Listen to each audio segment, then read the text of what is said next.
교육을 시작하겠습니다. 먼저 노동 의뢰가 있겠습니다. 불편하시더라도 몸이 불편하지 않으신 분들은 자리에서 일어나 주시기 바랍니다. 먼저 노동 운동에 선봉에서 투쟁하시다 산화하신 선배 노동 열사들에 대한 묵념이 있겠습니다. 일동 묵념.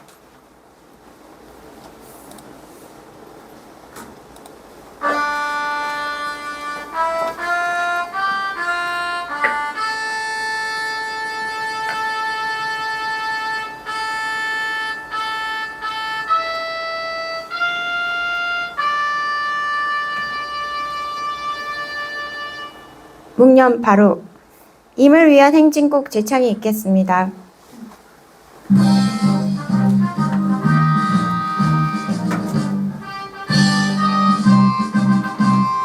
사랑도 명예도 기름도 남김없이 한평생 나가자던 뜨거운 맹세 동지는 간대 없고 깃발만 나부껴 새날이 올 때까지 문들리지 말자.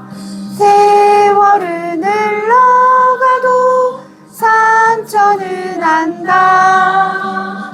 깨어나서 외치는 뜨거운 함성 앞서서 나가니 산자에 따르라. 앞서서 나가니 산자에 따르라. 모두 자리에 앉아주시기 바랍니다. 다음은 지부장의 인사 말씀이 있겠습니다.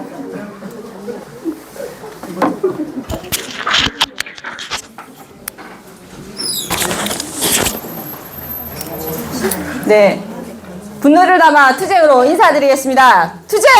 투쟁! 다음 저희가 기사가 처음 나온 날이 월요일이었는데 금요일쯤 되니까 조금 목소리가 낮아지네요. 저희가 제 인사말은 길게 필요하진 않을 것 같고요. 저희가 오늘 사실 교육으로 5.18 민주 항쟁에 대한 내용으로 사실 교선부장님이 한 달 정도 많이 고민하고 걱정하고 염려를 담아서 교육 준비를 했는데 그 내용을 진행을 해야 될지에 대한 여부를 동지들께 문의드리고 싶습니다. 혹시 그 내용으로 교육을 진행할까요? 아니면 그냥 1시간 동안 이제까지 있었던 일들, 이번 주에 있었던 여러 가지 일들에 대한 이야기를 설명드릴까요?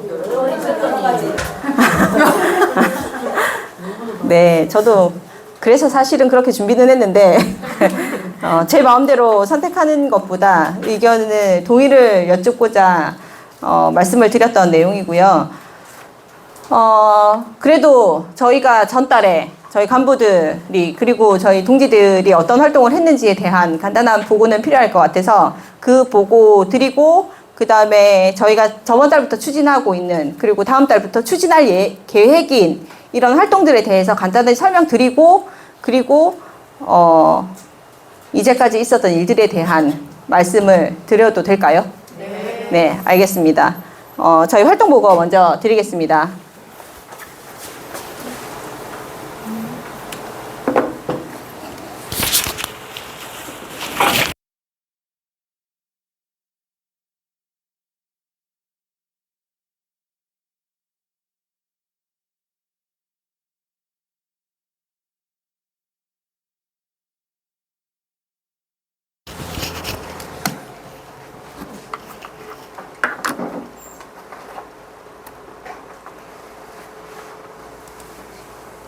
네, 활동 보고 드리겠습니다. 우선 5월 1일 노동절 대회 때 저희 집행부 간부하고 그리고 참여해주신 이은주 8팀 그 조합원님과 야간 대의원님 그래서 참여해 주셔서 감사드리고요. 비 오는 날에도 불구하고 이게 모여서 함께 행진을 했었고요. 다음 내년에는 많은 분들이 좀 참석해서 같이 열띤 응원이 있었으면 좋겠습니다. 그리고 이 노동절이라는 게 저희가 하루 쉰다라는 의미보다 많은 스토리와 역사를 가지고 있는 뜻깊은 날이니까 다음 내년에도 꼭 참석해 주시기 부탁드릴게요. 저희가 분회장이 발언을 하는 부분의 사진이 올려져 있는데요. 퍼레이드 숭례문에서 이제 시작을 해서 시청까지 가는 길에 있는 저희의 실태, 센터의 실태와 여러 가지 보고 내용들을 발언을 하는 장면을 저희가 사진으로 올렸고요. 그다음 지금 오른쪽에 보는 거는 저희가 계속 행진하는데 고진수 힘내라라고 말을 계속 누군가가 크게 외치고 있기 때문에 그분이 누굴까 했는데 저기 세종호텔 정리해고라고 이렇게 돼 있는 지금 밑에는 차가 다니고 있고요. 그 위에는 플랜카드에 가려져 있지만 광고판이에요. 저기 안에 갈 수도 없는 곳에 혼자서 시위를 하고 계시더라고요. 그래서 그런 것도 사진에 올렸고 왼쪽에는 어떻게 보면 사람이 올라갈 수 없는 그 첨탑 같은 데인데 거기에 지금 올라가셔서 계속 시위를 하고 계시는데 사실 저분들이 대표로 계신 분들이 올라가셔서 하는 건데, 지금 저희가 지금 비정규직이잖아요. 근데 저분들도 그런 걸 개선하거나 또는 처우 개선을 위해서 노력하고 계시구나라는 걸 좀 여러분들한테 보여드리기 위해서 올렸고요. 간단하게 활동 보고 빨리 끝낼게요. 지금 분회장이 경기 지역지부 지부장으로 취임을 하면서 이 취임식에 관련된 사진 자료들을 간략하게 올렸고, 그 다음 저희가 4월 30일 이제 올해 교섭에 들어가는 내용의 상견례를 했습니다. 그래서 임금 협상이 제일 중요하죠. 저희한테 임금 협상에 간단한 관련 보고를 하고, 그리고 지금 이분 여러 번 보셔서 아시겠지만 위임장을 드리면서 시작을 한다라는 내용이었고요. 그다음 민주노총 더불어민주당 콜센터 연대대의 간담회 및 대선 요구 전달식이 있었는데 이제 콜센터는 저희도 콜을 받는 업종이기 때문에 여기에 이제 국회의원 두 분이 나오셔서 얘기할 때 저희의 이런 실태나 이런 것들을 좀 전달을 하고 싶었고, 물론 발언도 할 수 있는 기회가 있긴 하지만 그런 상황 속에서 우리가 좀 빨리 개선되기를 바라는 입장에서 외부 활동으로 여러 군데서 지금 뛰고 있다는 걸 여러분들께 알려드리고자 사진을 올렸습니다. 지금 분회장이 지금 이하경 본부장인데요. 이분한테 저희 지금 공공 부분에 있는 콜센터도 사조직에 있는 콜센터보다 좀 열악한 환경이고 공무직임에도 불구하고 아직까지 개선되지 않았음을 전달하는 내용으로 사진을 좀 올렸습니다. 동아리 할 거예요? 동아리? 네. 다음은 이제 동아리 활동에 관련해서 설명을 해드리겠습니다. 동아리.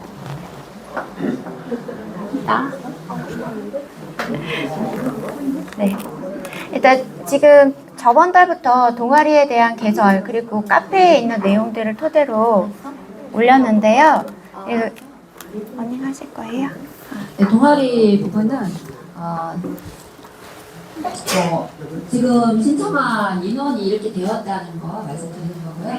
SP에서 이제 S는 오전, 오후, 점심 나눠서 이렇게 신청을 하셨고, 각각 그 시간대 하시면 되고, 한 달에 한 번 정도 정기 모임 갖는 걸로. 그리고 재원님께서 그 기구를 사용하는 방법이라던가 여러 가지 필요한 정보들을 주겠다고 말씀하셨습니다. 그리고 이 동아리는 6월에 첫 시작할 겁니다. 네. 그리고 스냅핏은 근데 요가인데 사실 이게 쉽지는 않을 것 같긴 해요. 전혀 못하는 건 아니고 지하 헬스장에 가면 요가 매트가 크게 3개가 있어요. 그래서 뭐 매일매일 할 것도 아니실 거고 요일만 남으시면 3명 정도는 뭐 돌아가면서 할 수 있을 거고 근데 이제 교수님 말씀하시기로는 본인의 몸이 뻣뻣하기 때문에 좀 알려드리기는 어려울 것 같다 이렇게 말씀하시는데 또 이거를 신청하신 분들은 요가는 어느 정도 한두 번 해보셨을 분들이기 때문에 이렇게 서로 알고 있는 그 방법들을 공유하면서 요일 정해놓고 같이 항상 일주일에 한 번 정도는 같이 한 3명 정도씩 이렇게 하면 어떨까? 요거는 저 열어드릴 테니까 창을 열어드릴 테니까 뭐 공유해서 약속을 정해서 하시면 되실 것 같고 워킹핏은 이제 재호님이 지금 오늘 교육 못 들어와서 그때 이제 설명하는 걸 정리만 해드리자면 보니까 이렇게 근육이라던가 몸 푸는 막 이런 책을 사셨더라고요. 그래가지고 그걸 정독을 하고 계시더라고요. 그래서 오전에 한 8시 반에 어딘가 모여서 몸을 푸는 거를 알려드리겠대요. 그래서 보니까 그 경찰들이 모여있는 그 숙소 있잖아요. 산 내려오는 길. 그 옆에 무슨 배구장인가? 뭐 있던데? 족구장인지? 그런 데서 하면 좋을 것 같다고 말씀하셨고, 일찍 오시는 분들은 이제 선생님뿐만이 아니라 하실 수 있는 분들 모셔서 우리가 몸이 좀 많이 이렇게 풀지 못하는 부분들이 많잖아요. 이렇게 오그라들고, 목 앞으로 튀어나오고. 그러니까 그런 것들을 조정을 해주신다고 하니 그런 것도 한번 해보시면 좋을 것 같고 그리고 한 달에 한 번은 어디 조금 멀리 가겠다. 둘레길. 처음에는 우리가 위치하고 있는 것이 가천이니까 경기도 일대를 돌고 그리고 이제 서울로 진출하고 한장에 나가겠다. 이렇게 말씀하셨고 이렇게 워킹 핏을 이렇게 한 달 한 번에 하면 또 참여도가 낮을 수 있으니까 점심을 이용해서 하는 거는 또 어떨까를 부상을 하셨더라고요. 그리고 점심시간이 좀 다르긴 한데 밥 먹고 모이면은 뭐 이렇게 산 도는 거밖에 안 되니까 그날은 김밥을 사들든지 본인이 먹을 수 있는 거 준비해서 그냥 먹으면서 주변 도는 거. 이 주변에 또 관악산 옆에 올라가는 길 있잖아요. 거기 잠깐 갔다 온다든가. 근데 너무 덥고 땀이 나면 안 하겠다 하셨습니다. 그래서 그렇게 하셨고 노래 교실은 정명숙이라는 분 알고 계십니까? 네, 정명숙님이 노래 교실을 그때 당시에 그 동아리에 대해서 우리가 이제 의견을 제시할 때 노래 교실 하면 어때요? 했는데 막 하고자 하는 사람들이 막 모였어요. 그래서 6명이 모였는데 더 하셔도 상관없고 근데 이제 일이 끝나고 하면 되는데 노래 교실의 목적은 노래를 하고자 하는 것보다는 이렇게 힐링의 목적이 있다 이렇게 말씀하셨고 보니까 하고자 하는 사람끼리 뭐 무슨 악보를 뭐를 할까 막 고민을 하고 그러시더라고요. 출력을 뭐 네가 할 수 있네 없네 막 말씀을 하시고 한 분은 나는 악기를 다룰 수 있다 나는 피아노를 칠 수 있다 이러신 분이 계셔요. 그래서 그럼 너는 아코디언을 가져와라 말씀을 하시고 어떤 분은 뭐 아코디언이 뭐 필요하냐 뭐 유튜브 틀면 음악 다 나오는데 그래서 그런 것들을 우리가 필링하고 재밌게 하는 그런 모임으로 하고자 만약에 여의치 않으면 노래방을 가겠다 말씀하셨고요. 그래서 이 방과 후에 여기 실을 이용하는 거는 허락을 받아야 되기 때문에 일단은 우리 노조 사무실을 열어드리기로 했어요. 그래서 한 달에 2번 정도 모이고자 하신다고 하셨고 그거는 이제 일단 첫 모임을 하면 같이 이제 논의를 해보겠다. 언제 만나고 어떻게 할 건지는 같이 논의는 하겠는데 그 명숙님이 생각하는 구상은 한 달에 2번 수요일 그렇게 모이고자 한다.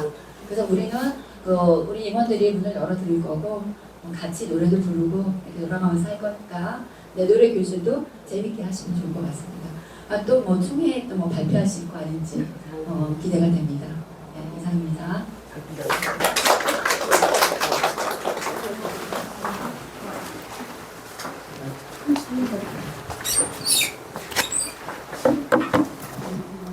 휴식 지금 잡아? 안 되잖아.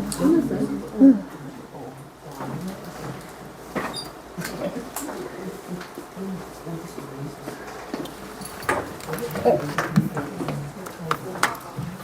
네, 제가 인사말을 짧게 했더니 시간이 30분도 안 지났네요.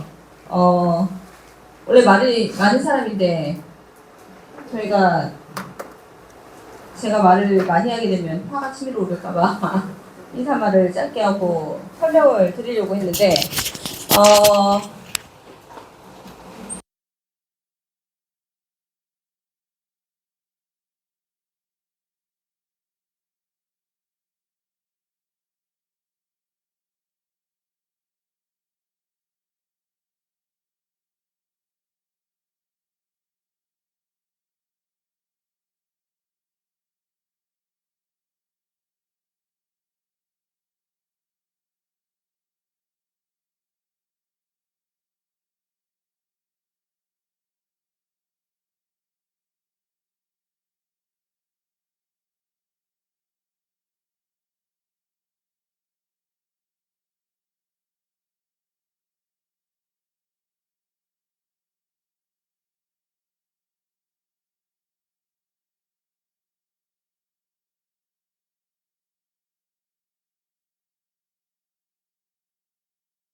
안 오신 분들 있으실까요?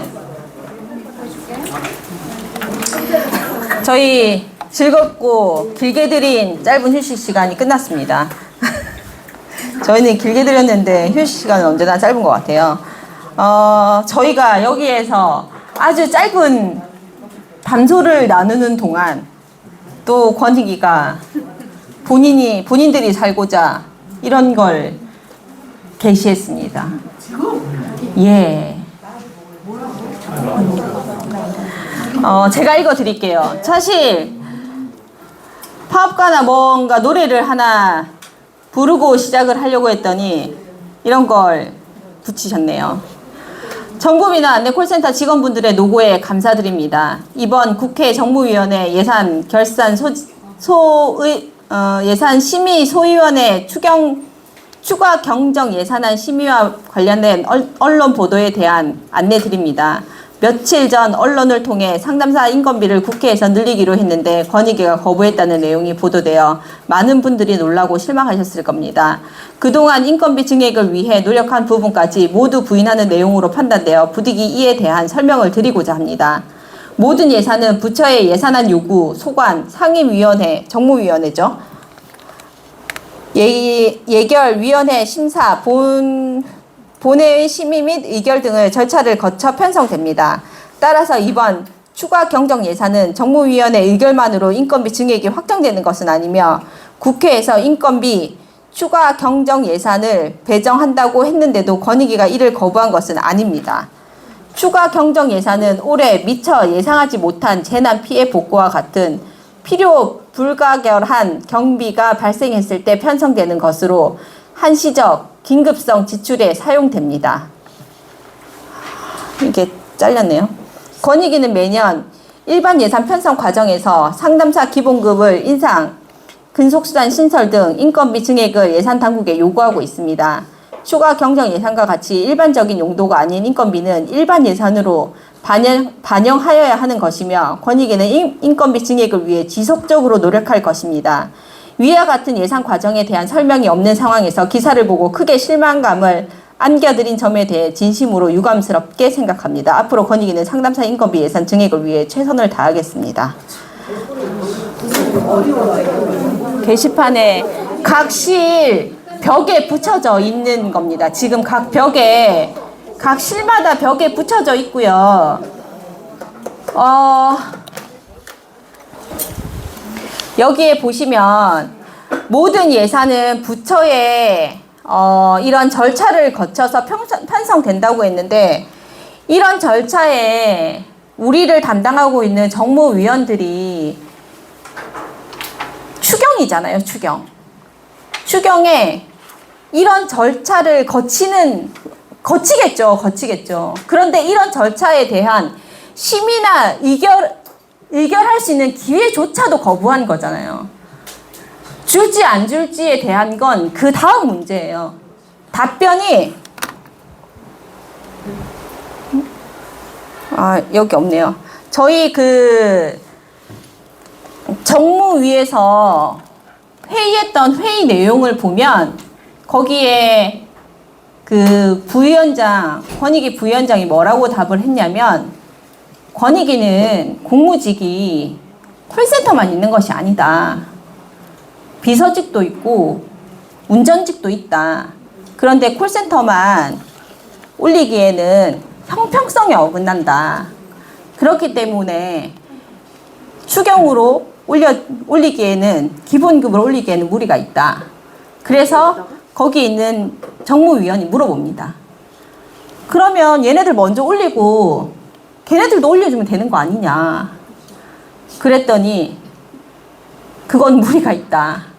그건 안 되는 부분이다라는 식으로 답변을 합니다. 그래서 같은 콜센터인 다산콜도 그렇고 경기콜도 그렇고 그 대표 콜센터인 걔네들보다 임금 수준이 낮던데 정부를 대표하고 있는 이 정부 대표 콜센터인 얘네들 임금을 올리는 게 맞지 않냐라고 했더니 지자체랑 비교하지 마라.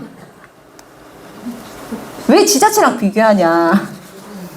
이렇게 답변을 합니다. 거기는 다산이나 경기콜은 지방자치단체고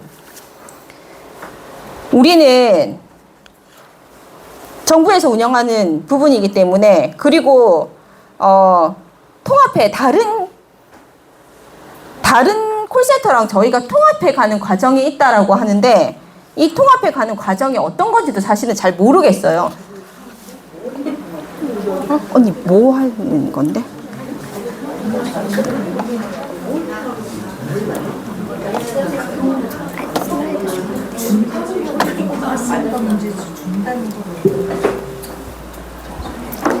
그래서 타 부처는 얼마고 그 위원이 물어봅니다. 타 부처 콜센터는 얼마고 권익위 콜센터는 얼마냐, 차이가 얼마냐, 어떠냐 라고 했더니 권익위가 사실 그런 자료는 없다. 그런 자료는 없다라고 얘기를 해요. 그러면 그걸 찾아서 비교하면 되지 않냐? 라고 또 물어봅니다. 그랬더니 아마도 자기가 볼 때는 콜센터 수준이 다 거기서 거기다 비슷하다. 그렇게 보고를 받았다. 그러니까 굳이 기본급을 49만 원 올려주면서까지 그렇게 하기에는 무리가 있다. 라는 답변이에요. 저희가 이 추경을 사실 작년에도 그렇고 재작년에도 그렇고 추경을 받을 때 올해 임단협을 시작할 때도 아니죠. 작년에 임단협을 시작할 때 늘 그렇습니다. 미리 기재부에 예산을 올렸는데 늘 올리면 이렇게 해서 안 되고 저렇게 해서 안 되고 다 안 된다고만 한다고 해요. 그러면 되게 하면 되지 않냐. 그랬더니 아무리 노력을 해도 되기가 힘들다 라고 얘기를 해요. 그리고 나서 저희는 이제 올해 예산은 작년에 받아온 거잖아요. 그래서 올해 임단협을 진행을 하면 사실 이렇게 요구했는데 올해는 예산 편성이 끝나서 어떻게 할 수가 없다. 그래서 저희도 머리를 썼죠, 작년에. 25년도 올해 것까지 요구를 했습니다. 올해 예산 편성 되기 전에 올해 것까지 이렇게 해서 너네가 잘 해가지고 와. 우리를 위해 노력하고 있다고 하니까. 그랬더니 걔네들이 하는 말이 작년에 요구했죠. 근속수단 3만 원 요구했습니다. 3만 원 요구했는데 결국에는 기재부에서 통과가 안 돼서 어쩔 수 없이 못 올렸다. 그래서 올해도 정부에서 올려주는 기준에 맞춰서 적정치가 이 부분이다 라고 얘기합니다. 그래서 저희는 그 최저시급으로 오른 금액으로 올랐죠, 금액이. 그리고 저희가 예전에도 설명드렸던 그 민원수당으로 저희가 호봉제를 측정하고 있죠. 호봉제를 측정하고 있는데, 호봉을 적용해서 측정하고 있는데, 작년 1호봉에서 2호봉으로 오르는 급간의 간격이 호봉제라고 하면 사실 매년 열심히 일한 거, 경력을 인정받아서 다음 연도에는 호봉이라고 하면 그만큼 더 올라간 걸 느껴야 되는데 1호봉에서 2호봉의 차이가 23년도에서 24년도는 8,900원 올랐습니다. 그리고 24년도에서 25년도는 안타깝지만 8,700원 올랐습니다. 하락되면 안 되는 거잖아요. 근데 그렇게 될 수밖에 없는 게 저희가 민원수당을 가지고 호봉을 나누다 보니까 급간가의 차이가 평균치를 내다보면 한 10,000원 언저리에서 늘 6호봉에서 7호봉, 8호봉에서 9호봉 이렇게 호봉 간에 오르는 간격이 그거밖에 안 돼요. 그래서 내 호봉이 많이 올랐다라고 사실은 생각할 수가 없는 거죠. 그건 오른 호봉이 아니라 그냥 민원수당을 가지고 전체 인원이 똑같이 n분의 1에서 그냥 나눠 먹는 것밖에 안 되는 거죠. 그래서 이번에 저희가 요구하는 것이 민원수당, 기재부에서 민원수당 5만 원으로 받아오지 않냐. 그러면 그건 민원수당으로 오롯이 우리한테 나눠줘야 되는 거고 사측에서 얘기한 호봉제는 호봉으로 인정해서 줘야 되는 거 아니냐. 그랬더니 하는 말이 예전 간부가 호봉제로 만들 때 예전 간부님들이 호봉제로 만들 때 다음 간부가 변해도 그건 변하지 않을 거다라고 했다는 거예요. 그래서 그래 인정. 예전에 간부가 그랬다면 인정. 그렇지만 매년 하는 임금 협상에 5년이 지난 지금 시점에 한 번은 바뀌어야 되는 거 아니냐. 5년 동안 이렇게 진행을 해보니 우리는 호봉을 인정받아야 되겠다.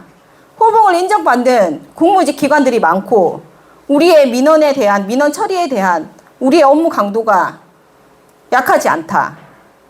타 기관에 비해서 절대 약하지 않고 작년에 있었던 이슈에 대한 보상도 제대로 이루어지지 않았다. 그렇기 때문에 우리는 호봉을 인정받아야 된다. 또한 민원수당 또한 정부에서 제대로 받아오는 민원수당 또한 우리는 제대로 받아야 되겠다라는 게 저희 생각입니다. 그리고 그 내용을 어제 2차, 그러니까 올해로는 2차죠. 2차의 임협으로 진행을 했고, 만약에 그 기사가 나지 않고 정무회의에서 이런 발언이 없었다면 저희가 올해 이 쟁의권에 대해서 어떻게 투쟁을 시작해야 될지에 대한 사실은 막막한 부분도 있었는데 권익위가 아주 스타트를 제대로 끊어줬죠. 그러면서 저희가 처음에 말씀드렸던 2차 회의에 결렬 선언을 하기에는 사실 무리가 있다고 두 번째 교육 시간까지는 말씀을 드렸었어요. 그런데 쭉 회의록을 뒤지고 어떻게 해야 되는지를 막 검토하는 과정에 확인을 해봤더니 알고 봤더니 이번 어제 회의가 6차였습니다. 6차. 작년부터 이어오던 행위에 중단됐고 다시 교섭을 재개한다라는 내용이 확인이 됐고 이번이 올해로 시작해서는 2차이지만 그리고 중간 교섭위원들이 변경되기는 했지만 이게 24년도, 25년도 그리고 작년부터 요구했던 걸 올해 다시 요구하는 부분이기 때문에 이건 절대 올해 처음 시행되는 2차가 아니다. 6차에 해당되는 부분이고 우리는 결렬을 선언한다. 그리고 어제 2시에 회의에 들어갔을 때 사측이 뭐라고 했냐면 들어가자마자 아주 실도 너무 좋게 잡았더라고요. 바로 조합 사무실 옆으로 회의 장소도 구해주시고 해서 저희 조합원들의 투쟁 의지와 투쟁과 단체 재창과 이런 걸로 하얗게 질려가지고 앉아 있더라고요.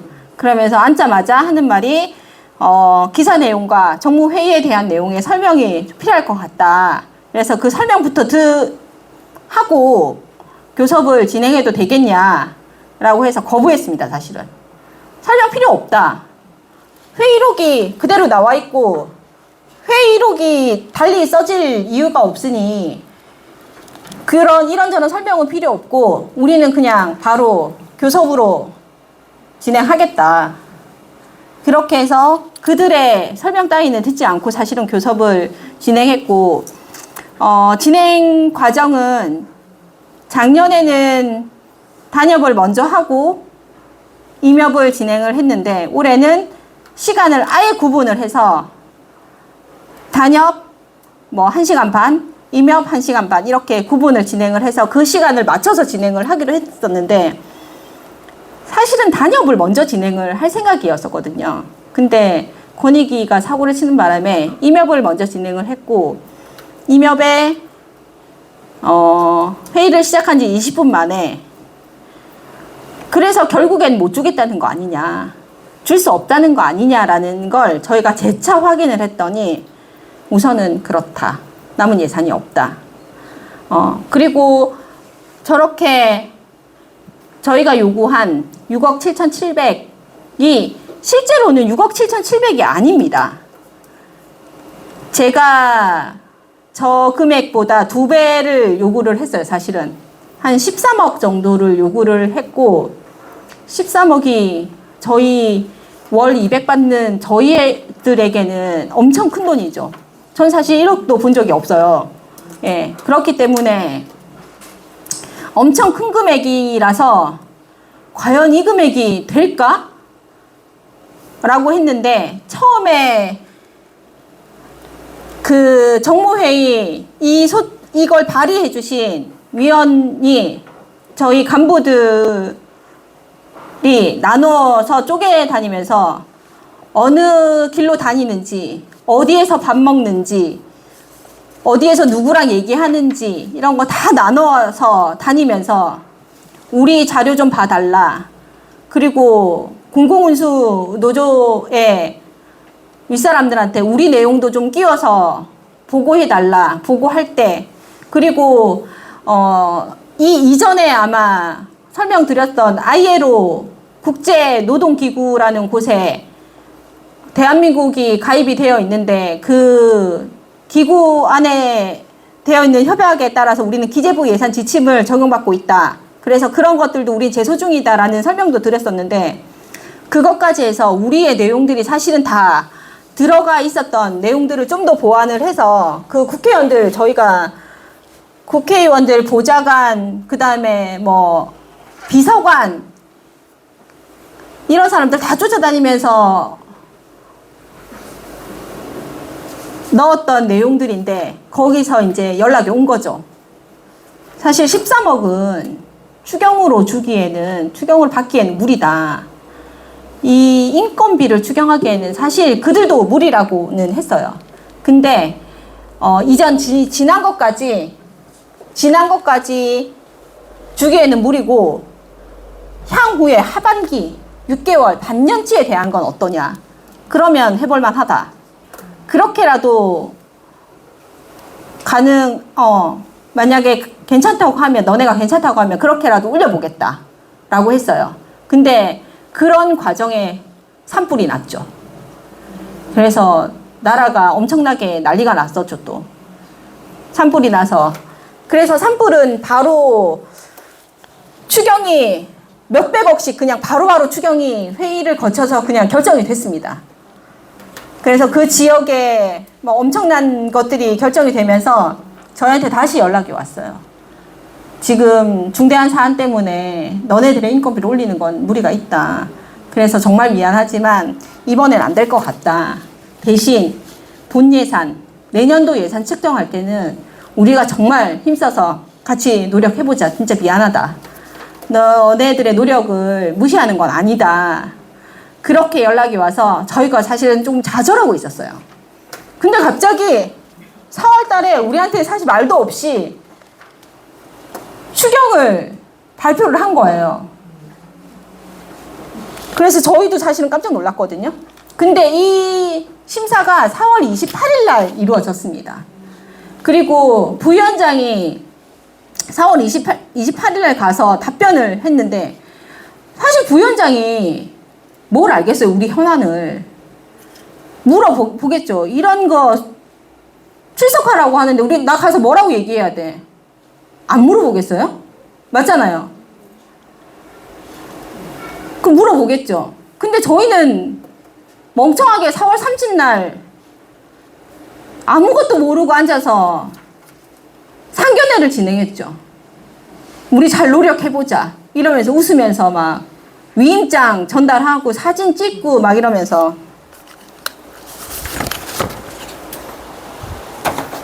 바보 같은 행동을 네 여기 보세요. 속도 없이 아무것도 모르고 바보같이 이러고 웃고들 다 웃고 있죠. 위임장 전달받는 모습이거든요. 근데 이날 대표 교섭인 또 위원장은 센터장은 참석을 못합니다. 안 했어요. 센터장은 개인 사정이 있어서 급하게 집이 세종이라 지방을 내려가셨답니다. 그래서 참석도 안 하고 그리고 이제 이번에 왔거든요. 근데 이들은 알고 있었을 거예요. 그래서 제가 월요일날 첫날 그 기사를 보자마자 저희 교육 끝나고 복도에 나가서 사측을 만났어요. 기사 보셨죠? 그랬더니 그 기사 오바야 오바. 잘못 나온 거래요. 기사 보셨죠? 이 한마디에 어떤 기사인지 알고 있었다는 거잖아요. 그럼 그거 잘못 나오면 오버래요. 그래서 그 기자한테 연락을 합니다. 네가 무슨 근거로 그 기사를 썼냐. 정무 회의한 기록 쓴 거다. 그래서 그 기자한테 우리가 만약에 이런 현안으로 다시 니한테 연락하면 너 우리 기사 써줄 수 있어? 라고 했더니 뭐 내가 써서 보도가 된다라고 말까지는 할 수 없지만 혹시 무슨 일 있으면 연락은 줘봐. 그러고는 끊었죠. 그리고 나서 다시 확인을 합니다. 추경 왜 안 받았어? 사측에 다시 확인합니다. 추경 왜 안 받았어? 받지. 그랬더니 저한테 한다는 말이 추경 거기서 준다고 해서 다 주는 거 아니잖아.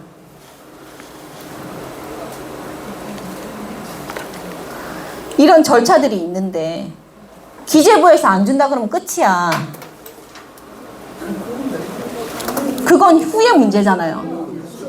기재부에서 줄지 안 줄지 그 결정은 우리가 하는 게 아닙니다. 우선 정무위 위견들이 예결위원 심사를 한 거잖아요. 그래서 얘네는 진짜 줘야 되겠다 라고 심사해서 올린 거잖아요. 그래서 그 기관장을 불러서 우리 이렇게 줄 생각인데 줄래 하고 받을래 하고 물어본 거잖아요. 그러면 적어도 우리가 어떤지에 대한 고민을 했고 우리가 어떤 일을 하는지 알고 있는 기관장이라면 최소한 콜센터의 형평성을 얘기하는 게 아니라 우선은 주니까 고맙다. 그걸 어떻게 해야 될지에 대한 논의는 해보겠다. 라고 했었어야죠. 그럼 거절은 아니었잖아요. 근데 뭐 콜센터 정도 수준 다른 운영하는데 콜센터 수준 정도로 받고 있다고 보고받았다. 어떤 기관의 수준인지 궁금합니다. 그래서 저희가 이런저런 내용들에 대해서 국민신문고로 모두 개개인으로 왜 그렇게 답변했는지에 대해서 국민신문고로 접수해서 확답을 좀 받았으면 좋겠다라는 걸 처음에 드렸는데 그걸 아무런 예시문이나 이런 거 없이 접수하기에는 어려움이 있을 것 같아서 사실 요런 대충은 이런 식이에요 라고 예시문을 드린 거고 그 예시문보다 더 잘 작성하실 수 있으시면 작성하셔서 접수를 하시면 된다라는 거였고 이 기사를 다 읽어보고 정무회의록을 다 읽어보고 이렇게 하기에는 사실 무리가 있을 거 업무하면서 보시기에는 무리가 있을 것 같아서 간략하게 이런 내용이다라는 걸 첨부해 드렸던 건데 이런 내용보다는 이 내용이 더 좋지 않냐 하고 의견을 주신 분들이 많으세요. 그래서 그렇게 의견 주신 분들도 그렇게 접수하시면 된다라고 따로 말씀을 드려서 좋은 의견 주신 부분에 대해서는 다시 한 번 더 감사 말씀 드리고요. 사측은 여전히 늘 어제도 나왔는데도 그 부위원장이 그렇게 말할 줄 몰랐다. 아침에 우리한테 거기 가는 것도 사실 보고되지 않았다. 말하지 않았고 그런 말을 할 줄도 몰랐고 이런저런 조율이 되지 않았다라고 말을 했는데 제가 그 발의한 국회의원실에 그 위원실에 확인을 했더니 예산 담당자랑도 통화를 했답니다. 이 돈 주면 너네 어떻게 쓸래? 라고 해서 통화도 했답니다. 그러면 벌써 권익이랑은 얘기가 끝난 거죠. 그리고 세종에 있는 부위원장? 세종에 있는지 뭐 어디에 있는지 모르겠지만 그 사람이 여기에 한 번 방문한 적은 있어요. 예전에 범정부 이거 시스템 처음에 생긴 지 얼마 안 됐을 때 왔다 갔는데 아무도 몰랐죠. 예. 복도에서 저렇게 비슷한 생긴 사람을 슬쩍 본 건 같아요. 그래서 권익위 직원들이 아주 그냥 막 허리가 부러져라 굽신대고 난리가 났었었죠. 저희는 사측에 그 임금에 대한 부분을 노력하지 않은 거에 대해서 지적을 하는데 그들은 15분 정회하고 들어와서 한다는 말이 근속수당 2만 원을 추가해서 올려볼게. 내년 예산에. 작년에 3만 원 올렸더니 까여서 이번엔 2만 원이었나 봐요. 그래서 올려볼게 이며 저희한테 한 얘기가 근데 왜 26년도 어떻게 할지 왜 안 줘? 26년도 안을 줘야 우리가 올릴 거 아니야. 라고 얘기를 했거든요.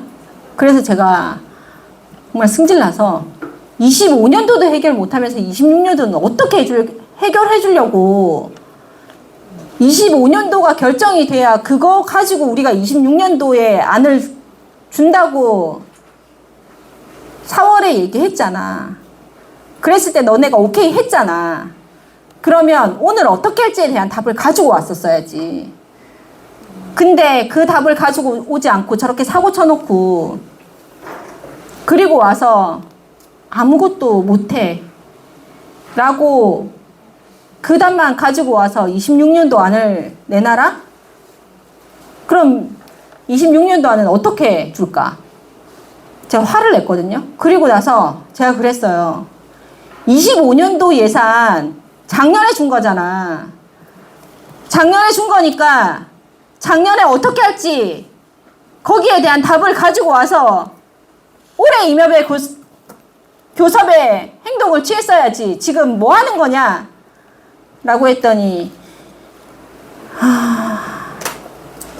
그들은 아니 그러니까 기재부에서 안 된다고 했다니까? 라는 말만 계속해서 저희도 똑같은 말을 반복했습니다. 그래서 못 준다는 거야?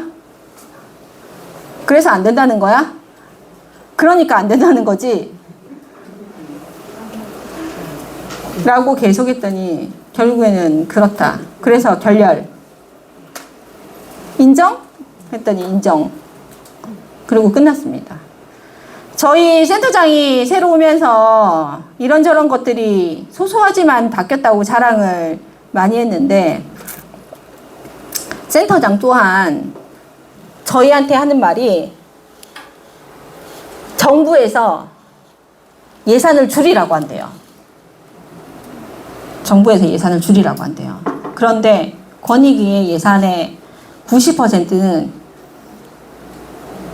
인건비로 측정되어 있기 때문에 줄일 수가 없답니다. 그쵸? 줄일 수가 없죠. 인건비를 줄일 수는 없잖아요.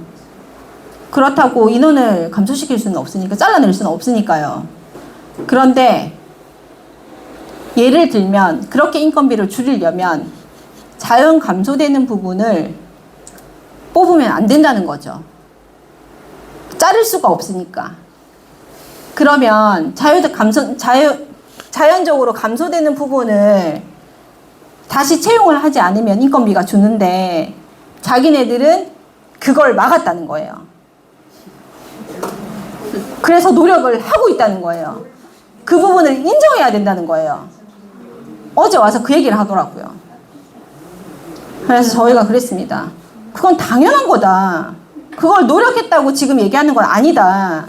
사용자 측에서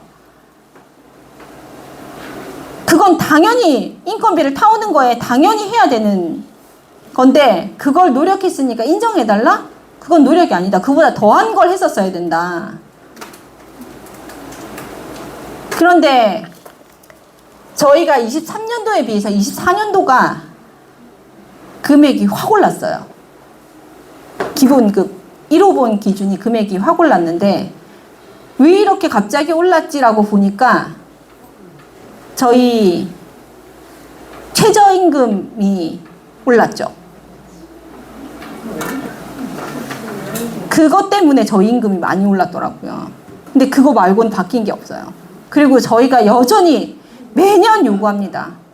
수당 올려달라. 급간을 줄여달라. 매년 요구하는데 그럴 수는 없대요.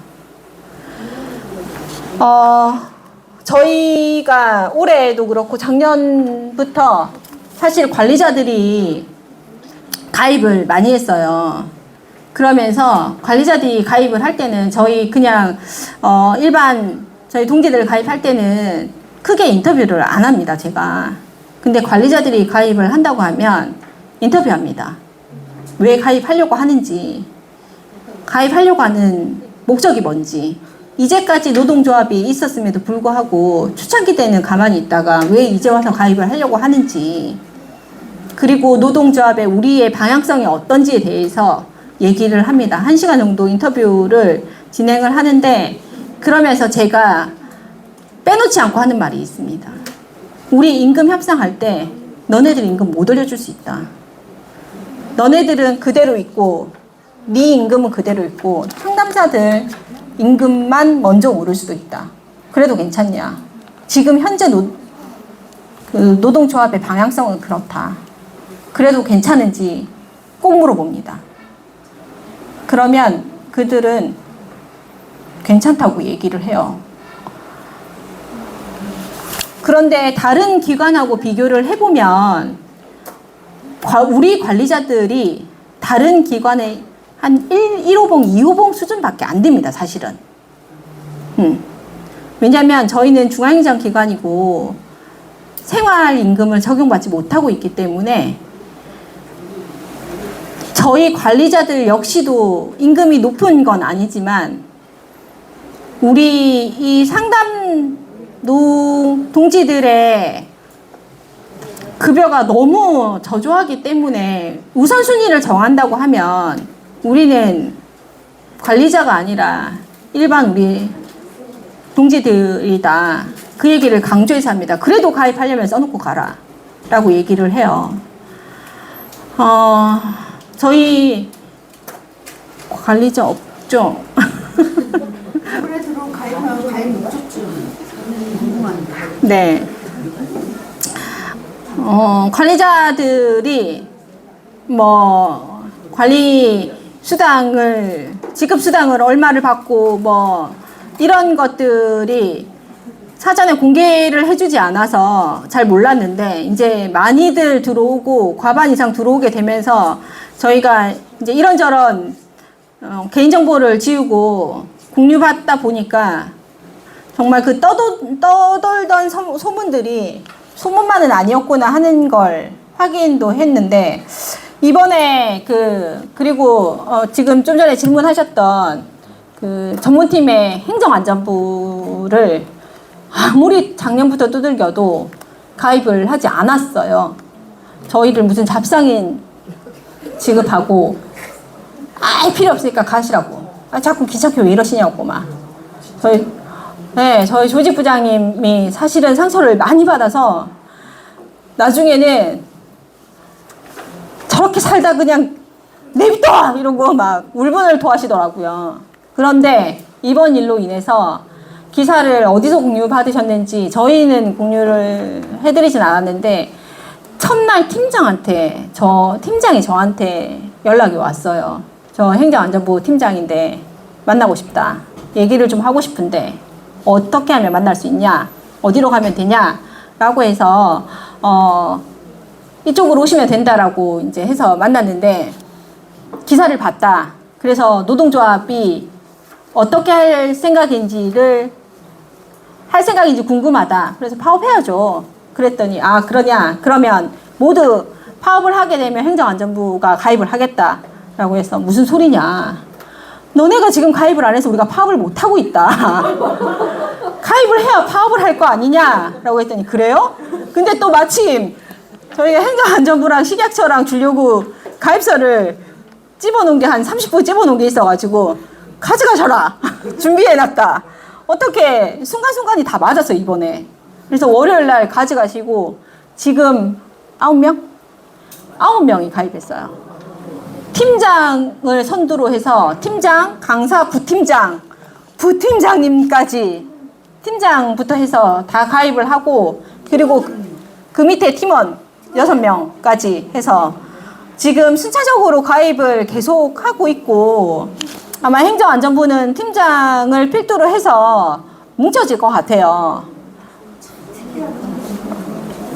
근데 뜬 소문에 의하면 행정안전부는 병가도 제대로 쓰지도 않았고 보건도 제대로 쓰지도 않았고 본인들이 각자 챙길 수 있는 이런 복무들도 제대로 챙기지를 못하고 있었다는 소문이 있어서 이제 저희가 좀 따로 관리를 해서 그런 것들을 유연하게 좀 쓸 수 있게 이렇게 해볼 생각이고, 식약처 팀장이 행정안전부 팀장이 가입을 했다고? 왜 나한테 말 안 했어? 그러면서 가입서를 들고 와서 던져놓고 갔습니다. 그러면서 식약처 팀장이 가입을 하면서 강사가 또 가입을 하고, 그러면서 관리자들이 이제 가입을 하기 시작하는데, 저희의 생각은 그렇습니다. 우선은 관리자들이 전문팀은 관리자가 한 명이 가입되어 있었어요. 그래서 여기저기 눈치를 좀 많이 보고 있었던 것 같더라고요. 그래서 저만 보면 늘 얘기했거든요. 탈퇴서. 늘 탈퇴서. 라고 단어를, 키워드를 던지고 가서 제가 답변을 드리죠. 조용히 해. 제가 그렇게 늘 답변을 드렸는데, 오늘 오래간만에 만났을 때 수고한다 라고 해서 고생 많았다 라고 답변 드렸습니다. 예. 이제 주변에 동지들이 생겼으니 힘내서, 탈퇴서는 필요 없이 힘내서 잘 운영하면 되겠다라고 말씀을 드렸고, 식약처가 전문팀에서 인원이 제일 많아요. 22명이나 되거든요. 그래서 식약처가 움직여준다면, 이제 행정안전부는 움직였으니까, 행동으로 보여줬으니, 이번에 지금 교육을 못 들어오는 걸 안타깝게 생각하고 있어요. 행정안전부가. 그래서 바로 시행할 수는 없을 것 같고, 다음 달에 보자라고 얘기를 했고, 아마 이제 거기에 실장이 멘붕이 터지겠죠. 교육 일자를 어떻게 잡을지에 대한 부분으로 머리가 터지겠죠.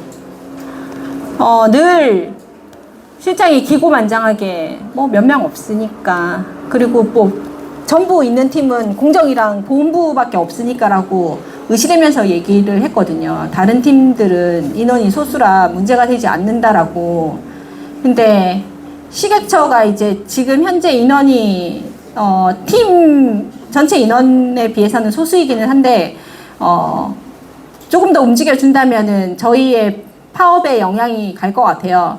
그래서 어제 결렬을 선언하고 오늘 쟁의조정 신청을 하고 열흘 안에 어떻게 할 건지에 대해서 진행을 하고자 합니다.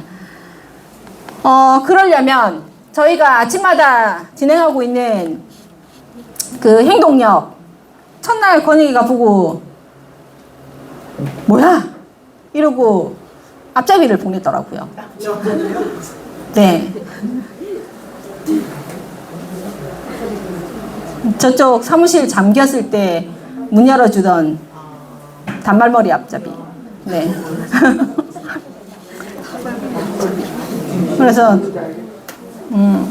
그래서 그 앞잡이한테 아마 보고 받았을 거예요. 그래서 저희의 저희 설문 나눠드린 링크 보셨죠? 저희가 행동을 어떻게 할지에 대한 건 사실 쟁의권이 없기 때문에, 행동권이 없기 때문에 어떻게 해야 될지, 그리고 미숙하지만 제가 한 번도 사실은 해본 적이 없어서, 저희가 예전에 그 파업 진행했을 때도 그때 제가 병가였어가지고, 장기 병가였어서 어떤 과정을 거쳐서 진행을 했는지는 사실은 잘 모릅니다. 그래서 저희가 예전 간부들하고도 협업을 하고 있고, 의견을 협조를 받고 있고, 그리고 다른 저희보다 상위 기관의 도움도 받고 있고, 그래서 5월 31일 날 사실은 없었는데, 어제 저희 전국에 있는 단위에 우리 이렇게 하고 있다, 아침마다 업무 시작 전에 우리의 단결 행동을 보여주고 있다, 이런 사진들 막 다 올리면서 우리 결렬을 선언했다, 많은 지지를 해달라라고 했더니, 갑자기 아까 쉬는 시간에 중앙행정기관 담당자 국장이 발언해야지 라고 하시더라고요. 이때 발언해야지, 이때 말해야지. 저희 일부러 이번에는 콜센터 노동자 한마당으로 안 갑니다. 저희 임금은 공무직에 대한 부분으로 가기 때문에 콜센터는 작년에 갔으니까 패스, 올해는 중앙행정기관 공무직에 참가하겠다라고 말씀을 드리고 공무직으로 가는데, 거기에 대해서 우리 지금 중앙행정기관의 대표 정부를 대신하고 있는 이 단위를 무시하고 있다라는 걸 발언을 통해서 또 전국의 공무직 단위들한테, 중앙행정기관의 공무직 단위들한테 알릴 생각이고요. 사실은 대표인 제가 발언하는 것보다 일반 조합원이 발언을 해주시면, 일반 동지가 발언을 해주시면 그 파급 효과는 한 저보다는 10배 이상 큽니다. 근데 처음 시작이 어렵죠. 그래서 그날 31일 날 지금 현재로 참가하시겠다는 분들이 20명 정도 되는데, 혹시 정말 약속이 있어서 참가를 못 하신다 하더라도 그 약속을 미루고 힘을 보태주신다면 저희에게는 정말 더 큰 힘이 되지 않을까 싶고, 우리의 억울한 부분, 우리의 지금 이런 열악한 환경, 그리고 처우 개선에 늦장 부리고 있는 행동으로 보여주지 않는 사측을 압박할 수 있는, 그리고 저희 정부 합동민원센터가 서울 정부청사에 있잖아요. 네, 그들에게 우리가 이만큼 단결하고 있다는 걸 보여줄 수 있지 않을까 하는 생각도 합니다. 그래서 많은 분들이 참가를 해주신다면 더 힘이 되지 않을까. 우리가 쟁의조정 갔을 때 그 위원들에게도 그렇고 다른 단위들에게도 우리가 이만큼 힘내고 있다라는 걸 좀 보여줄 수 있지 않을까. 그리고 사측에게도 압박이 되거든요. 사실 어느 분이 질문하셨어요. 우리 조끼 입고 여기에서 노래 부르고 우리가 뭐 이러는 게 여기에서 근무하는 저 뭐 4-5명들한테 압박이 되겠어? 라고 하는데, 사실은 여기서 근무는 하지만 위로 다 보고서 써서 올려야 돼요. 그 보고서 써서 올리면서 우리 너무 스트레스야. 얘네들 우리한테 이러고 있다고. 이거 아마 자기네들 살려고 다 쓸 거예요. 구질구질하게 다 쓸 거예요. 그래서 작지만 우리가 단체적으로 조끼를 입고 있다, 우리가 이렇게 힘이 있다라는 걸 보여주는 게 작은 거에서부터 시작된다고 생각을 합니다. 그래서 저희 간부들이 5명이 저희 140명, 저희 인원 말씀 안 드렸죠. 저희 131명에서 13명이 이번 주에 가입을 하면서 지금 144명이 됐거든요. 네. 그래서 이 144명이 뭐 더 이상 작은 힘이 아니다라는 거. 이 안에서의 너네가 무시하면 안 돼. 늘 무시하고 왔지만 무시하면 안 되는 단위라는 걸 이번에 좀 더 크게 보여줄 수 있지 않을까 하는 생각이 듭니다. 저희가 5.18 준비했던 내용들은 아예 안 보여드릴 수는 없고 간략하게 동영상 한 3-4개 되는데 그 중에 하나만 요점 정리해서 하나만 보여드릴 텐데요. 혹시 이제까지 말씀드린 내용 중에 궁금한 사항 있으시면 질문. 제가 설명을 너무 잘했죠. 네. 팀장님이 네. 가입한 동기가 뭐냐라고 항상 물어보시죠. 팀장님이 가입한 동기요? 행정안전부. 행정안전부 팀장님이요? 행정안전부 팀장님은 사실 그쪽은 저는 그쪽 파트에서 알잖아요. 그분들이 얼마나 관계한지. 근데 어떤 계기로 해서 배신감이죠. 사측에 대한 배신감. 네, 네.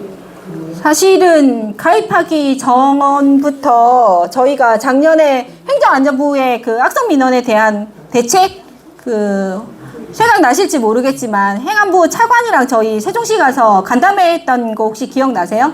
제가 간담회도 진행을 했잖아요. 악성 민원에 대한. 그러면서 법률 고친 거, 법령 시행규칙 고친 것도 기억나시죠?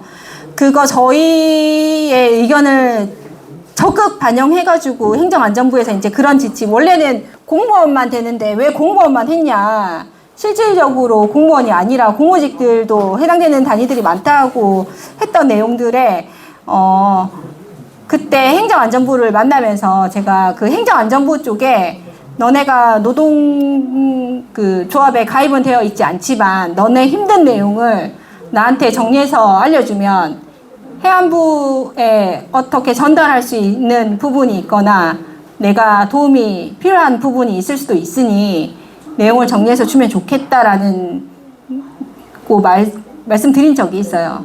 그러면서 그 악성 민원에 대한 조율을 했던